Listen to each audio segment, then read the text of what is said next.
안녕하세요. 산호세 벨리교회를 담임하고 있는 박창현 목사입니다. 오늘은 예레미야의 탄원이라는 제목으로 같이 말씀을 나누려고 합니다. 먼저 제가 오늘 본문을 읽어드리겠습니다.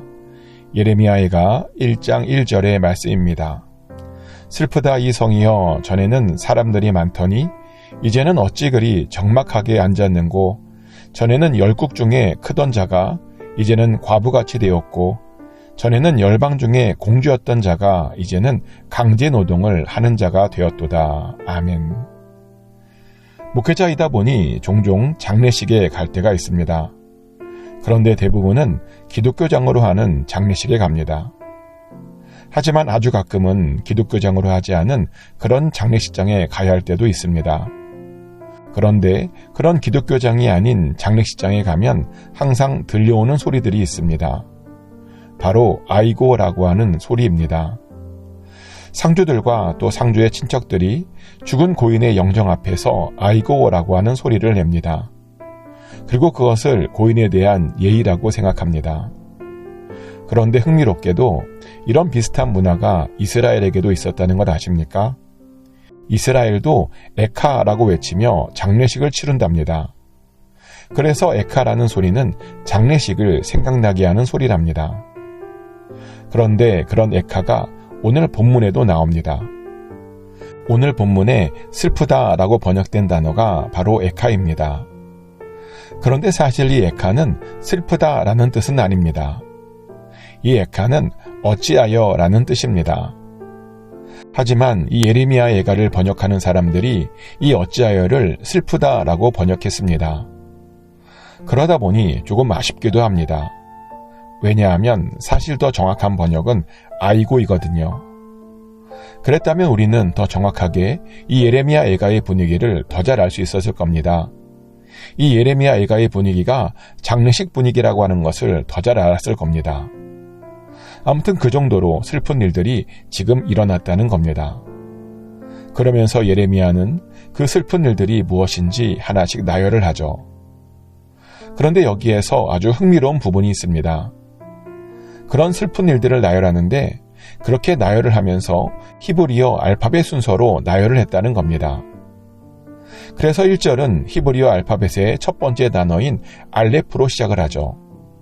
그리고 2절은 두 번째 단어인 베이트로 시작을 하고, 그렇게 순서대로 가다가 마지막 22절은 히브리어 알파벳의 맨 마지막 글자인 탑으로 끝이 납니다. 그런데 이런 방식이 예레미야가 1장부터 4장까지 쓰였습니다. 그러다 보니 1장부터 4장까지는 모두 히브리어 알파벳 숫자인 22절이거나 22절의 배수가 되었습니다. 그러다 보니 여기에서 궁금한 것이 생겼습니다. 왜 예레미야는 이런 식으로 자신의 슬픔을 고백한 것일까요? 학자들에 따르면 이유가 있었답니다. 그리고 가장 큰 이유는 그 슬픔을 제대로 기억하고 싶었기 때문이랍니다. 실제로 알파벳 순서로 글을 쓰다 보니 내용을 굉장히 기억하기가 쉬워졌습니다. 그 덕분에 이 예레미야의 슬픔이 더 많은 사람들에게 더 잘 전달되었습니다. 그럼 예레미야는 어떤 슬픔들을 공유하길 원했던 것일까요?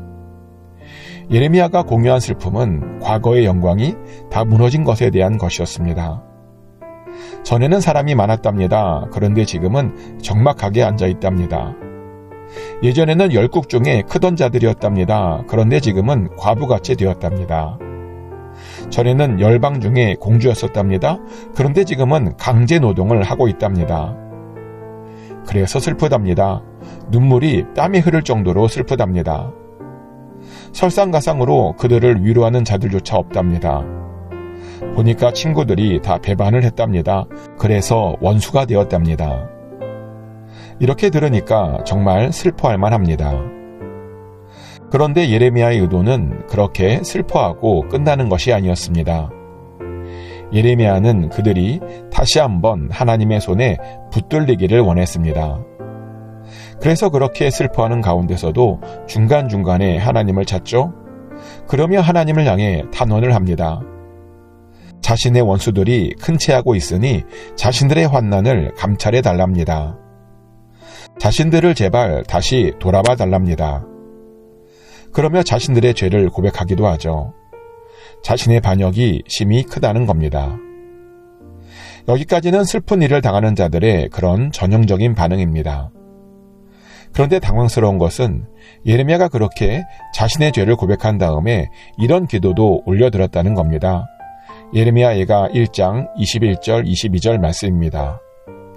그들이 내가 탄식하는 것을 들었으나 나를 위로하는 자가 없으며 나의 모든 원수들은 내가 재난당하는 것을 듣고 주께서 이렇게 행하신 것을 기뻐하나이다.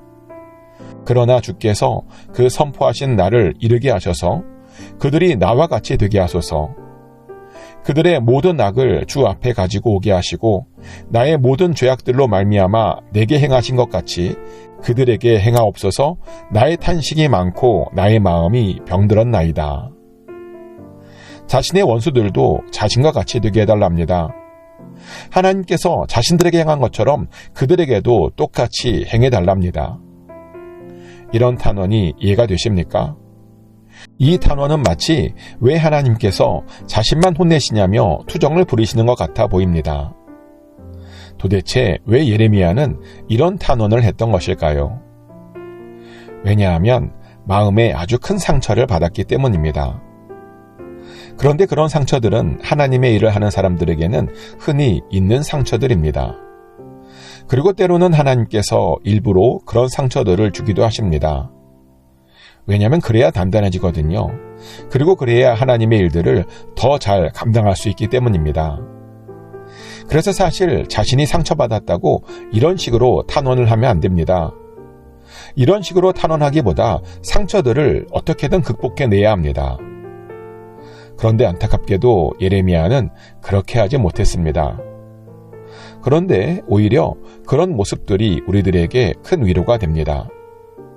예레미야도 상처 때문에 힘들었는데 쓰임받았었죠? 그런데 그 모습이 위로가 된다는 겁니다. 그러다 보니 혹시라도 상처를 극복해내지 못했더라도 너무 우리가 절망할 필요는 없습니다. 예레미야도 쓰셨습니다. 그것도 아주 위대하게 쓰셨습니다. 그러니 안심하십시오. 중요한 것은 그런 상처를 받게 하시는 데에는 하나님의 뜻이 있었다는 겁니다. 그러니 우리는 그 뜻을 믿고 계속 가면 됩니다. 넘어지면 다시 일어나서 계속 가면 됩니다. 그러면 언젠가 우리들도 하나님의 뜻 가운데 서 있게 될 줄 믿습니다. 축복하는 것은 계속 가심으로 하나님의 뜻을 이루시길 축복합니다. 절대로 실망하지 마시고 마음을 굳게 하셔서 반드시 승리하시기를 축복합니다.